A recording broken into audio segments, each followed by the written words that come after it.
አሁን ከሜዳ እንወጣም። እዛም ስለ ኤምባሲው ሜዳ ነው የጠየቅነው። ችግር የለም። ስለ ልጅ አለመ ሜዳ እንጫወት። የሰፈራችሁ ሜዳ ነው አይደል? አዎ። እዛ ነው አይደል ልጅነትህን የምታውቀው? በአግባቡ እዛ ነው ይሄኛው ኤነርጂ ይሄኛው ዘርፍ በደንብ የተሟሸው እዛ ነው አይደል? በትክክል። እስቲ እንጫወት። እንዴት ነበር አጀማመሩ? ሜዳውስ ምን አይነት አፈሩስ? ቀይ መረሬ ምን አይነት አፈር? አለመ ሜዳ ስናነሳ ብዙ ነገሮች ይነሳሉ። አለመ ሜዳ ማለት ለቤላ ለፈረንሳይ ለ06 ለ05 ታሪካዊ ሜዳ ነው። ብዙ ተጫዋችም የሚያፈራበት ቦታ ነው። እንደዚህ ከፍ ያለች እላይና ታች ነው ሜዳው። በቃ የስቴጁ ከፍ ያላል። ከታች 5 ተጫዋች 1 በረኛ አለው። ከላይ 9 ተጫዋች 1 በረኛ የሚይዝ ነው። ሆን ብሎ ለዚህ የተሰራ የሚመስል።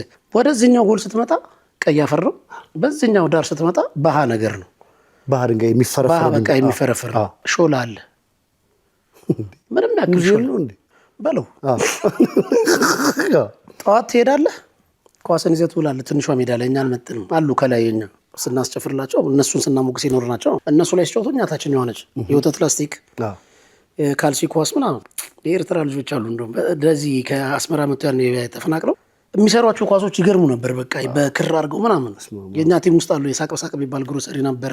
በቃ በዛ ዘመን በቃ የሸክላ በረኪና ዋንጫ ምናምን በነበር ሰዓት እነሱ የሚሰሩት ኳስ ይገራርም ነበር። አንድ ቲም ውስጥ ነበር። አለመ ሜዳ ማለት ላይ ከዛ ከታችኛዋ ጀምሮ ቻፕስቴር አድርጎ ሾላዋ ጋር ስትመጣ ደግሞ ወደ ምሳ መሄድ የለም። ድንጋይ ተወረውራለህ፣ ሽው ይረግፋል። ቁጭ ብላ አጫውተህ መቀጠል ነው ወደ ኳስ። ሾላ በየሰፈሩ በየቤተ ክርስቲያኑ ስትውሉ ያራግፋችሁ አራግፋችሁ ወይ ደግሞ አወርዳችሁ የበላችሁ የሾላ ፍሬ ነው ተብሎ አዲስ አበባ ሾላ እርግፍ እርግፍ። ኧረ ተው ኮስተር ብዬ ላውራ እስኪ በእግዚአብሔር። ለነገሩ ለምሳሌ ምን ትሄዳላችሁ? አሁን ራሱ እኮ እዚህ ጋር ያለው ቆር ያለ አፈር እዚህ ጋር ያለው ባህ ነጣ ያለ አሁን ላይ እኮ ጥቁርና ነጭ እንጀራ ምናምን ብለው እኮ እንደ ቫራይቲ የሚያቀርቡ ሚክስ እያደረጉ የሚያጫው ወደ እንደ ከበሮ የሚነፋው እኔ አላውቅም። አይ የሚያውቀው አለመ ሜዳ ይሄ ነው ትዝታ። ሜዳው ይሄ ነው። ስለ ሜዳው ነው። እሺ፣ ስለ ጌሙ ስለ ጨዋታው የማያልቅ ታሪክ አለ። የማያልቅ። እሺ፣ አንድ ብቻ እናንሳ። የቀበና ናዳ ወይ ቻቺ የመጣች ጊዜ እዛ ሜዳ ላይ ነው የተካሄደው። አዎ፣ እሱን እናጫውትና በዛ ውስጥ እንደው አጠር አድርገን እንደው መነሳት ያለባቸው ነገሮች አነሳስተን ሌላ ጨዋታ። ቀበና ናዳና ቻቺ ከመምጣቱ በፊት ከዛ በፊት 4 ቀበሌዎች አሉ፣ ታዋቂ ቀበሌዎች። በኋላ ነው ቻቺ ቀበና ናዳ 06 ህጻናት አምባ ውድድር ተዘጋጅቶ መጨረሻ አካባቢ የመጡት። ቻቺ ሻምፒዮን የሆነበትን ላወራ እፈልጋለሁ መጨረሻ ላይ። አለመ ሜዳ ማለት ቀበሌ 19 አለ፣ 21 አለ፣ 18 አለ፣ 20 አለ። 4ቱ ቀበሌዎች ይፎካከሩበት ነው። 4ቱ አቅጣጫዎች ማለት ነው። እነዛ ቲሞች ላይ እኔ አላቅም። ከእያንዳንዱ አንዳንድ አውጣ ብትለኝ ክፉ ቲም መስራት ይቻላል። ክፉ ቲም እከሌን እከሌ ከየቀበሌው ብታወጣ ማለት ነው። የነበረውን ውድድር ነው ማወራል። በዛ ዘመን የተዘጋጀው አቶ አለመ ነፍሳቸውን ይማር የሜዳው ባለቤት፣ ሜዳው ተወርሶባቸው ነው። አሁን በህይወት የሉ። የሚገራርሙ ልጆች አሉ። አጋር ውስጥ አሉ፣ ከሀገር ውጭ ነው ያሉት። አቶ አለመ ነፍሳቸውን በገነት ያኖርልኝ ትልቅ አባት ናቸው። ቤላ ቬርድ የሚባል የጣሊያን ኤምባሲ አምባሳደር ነበር። አዘጋጆቹ እነሱ ናቸው። እነ በክረጽዮን ነፍሱን ይማሩ ሞተዋል። እስቂያስ ጋሽ በድሉ ነፍሳቸውን ይማር ያለፉ አሉ፣ በህይወት ያሉ አሉ። ያልጠራችሁ በዚህ አጋጣሚ ቅርታ መጠየቅ እወዳለሁ። ኮሚቴ ተዋቅሮ ይዘጋጃል። ኮመንት ላይ የቀሩትን ሰዎች እነንተናን ረስተሃል ደግሞ የሚለው እነሱም እንዲጫወቱ ያግዛቸዋል። ኮመንት ላይ ወይ አስተያየት ላይ ይጻፉ። ዩቲዩብ ላይ እዚህ ላይ ያሉ እነዚህ ኮሚቴዎች እንደው አቶ እስቂያስ አሜሪካን ያለው ብዙ ሰዎች በቃ ከነዚህ በቃ የቀበሌው የተወጣጡ ናቸው። ውድድሩ ይዘጋጃል። ዋንጫ ተዘጋጀ። አጋጣሚ ዋንጫውን ቀበሌ 19 ራሱ አዘጋጅቶ ራሱ አዘጋጅታ ራሱ ያበላች ሀገር 19 ቀበሌ ራሱ አዘጋጅቶ ራሱ በላ እና እዛ ላይ ኤሳው ይባላል። በባዶ እግሩ ኤሳው አንበሳው በባዶ እግሩ ነው የሚጫወተው።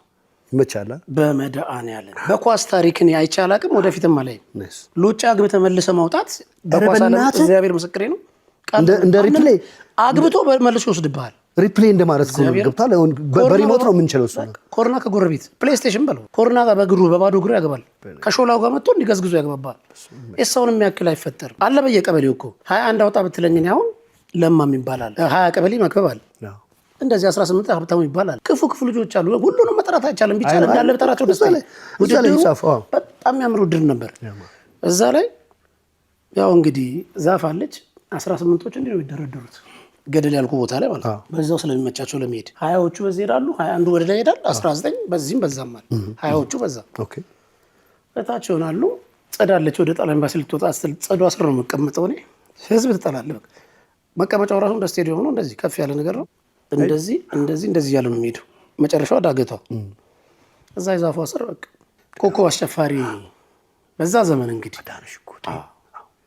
አነ ደብየን አነ አትንኩብን አነ እራቱን አለ አብሉልን እያሉ ይቺን አስገራሚ ዘፈኝ ከቤላ ቬርዲ ከጣሊያን ኤምባሲ አምባሳደርና ከአቶ አለመጅ ላይ የምታምር ቁምጣ እንደ ማሙድ ሊስትሮ ባስቀምጣ ደስ ይለኝ ነበር። የት እንደገና ያ ልጅነት ነው ጠፍታለች። ኧረ በእናትህ እጁ ላይ ያለ ሰው በዚህ አጋጣሚ መልሱ ታሪክ ነች መልሱ ኤሳ ይፈልገው አለሜዳ ታሪኳችን ነች። ቻቺና ቀበና ናዳን ደግሞ ስነግርህ ሁለቱ የሚገርም ቲም ናቸው። ያው ከዚህም ከዛም ተወታተው ነው የቀበሌ 19 የዛም የቀበና ናዳዎቹ ቀበና ናዳ ቻቺ ያው የላይና የታች ሰፈር እንደሚባል የተለያይተው ነው። ያበደ ውድድር ነበር። ክብር እንግዳ ቻቺ ታደሰ ተጠራች። ዋንጫ የሚሸለመችው እሷ ነች። አጋጣሚ ቻቺ በላ ዋንጫው 4 ኪሎ አፓርትመንት ላይ ትኖር ነበር። እሷ ጋር ደግሞ ጨፍረ እያስጨፈርኩ ሄጄ ቻቺ በር ላይ ሁሉ ጨፍራል። ቅድስተ ማርያም ወረድ ብለህ ሸላሚማ መሸኘት አለበት። በእንደዛ ማርያም ደስ ይላል እኮ ታውቃለህ። የቻቺ ቀበና ናዳ ታሪክ ይሄ በጣም ይገርማል። በነገራችን ቪላ ቬርዴ ነው አይደል ያልከኝ? ቤላ ቬርዴ ጣሊያን ኤምባሲ። እስቲ መስቀል ፍላወር ደግሞ ከቪላ ቬርዴ የሚባል ደግሞ ናይት ክለብ ነበረ። ቪላ ቬርዴ እንዴት ተሰየመ? የቪላ ቬርዴ ታሪክ የምታውቁ ሰዎች ደግሞ ኮመንት ላይ ጻፉልን። በተረፈ ይሄ ሰው አንበሳ የኳስ ታሪኩና የኳስ ችሎታው ቤላዎች ኮርታችሁበት እንድትንከባከቡት ያለውም አቅም እዚህ ድረስ እንደሆነ እንደ ታሪክ ይመዝገብልን ብለናል። ይሄ በአዴው ስም ነው እንግዲህ ማወራው።